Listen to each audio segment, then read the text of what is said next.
the State of Hawaii Comprehensive Emergency Management Plan in February 2022. Here they've ranked how different natural hazards could potentially affect Hawaii. So where did wildfires rank? Near the absolute bottom.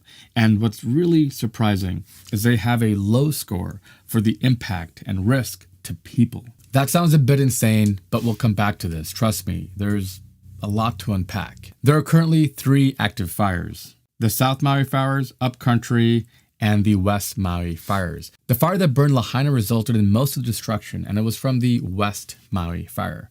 As of Monday, August 14th, 99 fatalities have been confirmed, and it's the largest number of deaths in an American wildfire since 1918, when 453 people died in the Cloquet Fire in Minnesota. Based on a crowdsourced database circulating on social media with a list of over 5,200 people, some 1,130 individuals are still listed as not located. So those fatality numbers are likely to go up, and that's absolutely heartbreaking because it's not even really fully safe to get back out there. At least 2,200 buildings were destroyed in the fire. 86% of them were residential, according to Hawaii Governor Josh Green. At a White House briefing on Monday, FEMA Administrator Deanne Criswell said that more cadaver dogs were on their way to Lahaina, but that the search was extremely hazardous and would take time. Based on reports from local officials, the 99 fatalities reported are based on only 3% of the destruction searched so far. So those numbers are going to go up. The state's vaunted integrated outdoor siren warning system, the largest in the world with about 400 alarms, was not activated during the fires, according to the Hawaii Emergency Management Agency spokesperson Adam Weintraub. On Maui, the second largest island in the Hawaiian archipelago, there are 80 outdoor sirens to alert residents to tsunamis and other natural disasters. They sat silent as people fled for their lives. Nobody at the state and nobody at the county attempted to activate those sirens based on our records, said Adam Weintraub in an interview. While Maui's warning sirens were not activated, emergency communications with residents were largely limited to mobile phones and broadcasters at a time when most power and cell service was already cut. Most weren't prepared to anticipate just how quickly fires could spread. Let's start from the beginning of the history of Hawaii.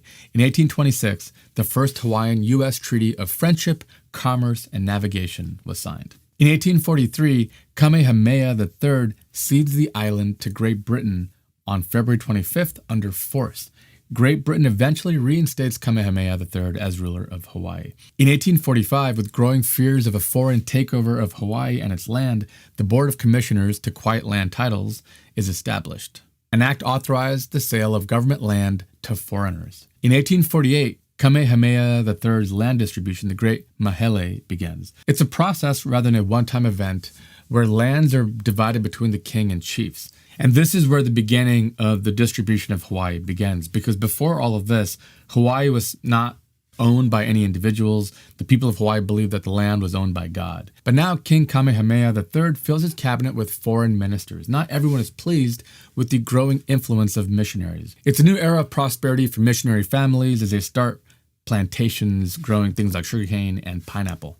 In 1893, the Committee of 13 renames itself the Committee of Public Safety and declares the throne vacant on January 15th. The U.S. overthrows the Hawaiian monarchy, and Sanford Dole, a missionary descendant, negotiates an annexation treaty with the Harrison administration. But President Cleveland delivers a message to Dole asking for his resignation and to restore the legitimate government of Hawaii to power. Dole refuses. On January 3, 1893, the independent Kingdom of Hawaii is illegally overthrown. On January 16, 1893, the Committee of Safety asked U.S. troops to protect Americans as they brought down the Hawaiian monarchy by force. The Queen yields her throne, believing that the legitimate U.S. government would do the right thing and reinstate her. In 1894, the Dole government declared itself the Republic of Hawaii.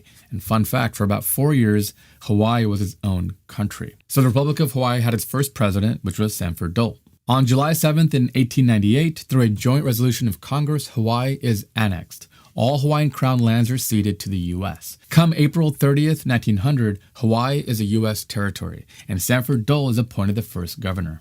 If that name sounds familiar, well, that's because James Dole is the cousin of Sanford Dole, and he started the Dole Fruit Company and started pineapple plantations all along Hawaii. December 7th, 1941, Japan strikes Pearl Harbor, and martial law is declared.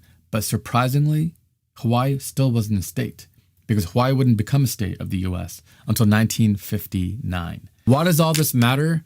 Well, the history of Hawaii is a really sad one. And that's why the people of Hawaii feel so proud of their culture and they try to preserve it as much as they do. The US literally just stole Hawaii from them, they made them a territory, made them a country, made them a state. And this is all without their approval or authority or their willingness.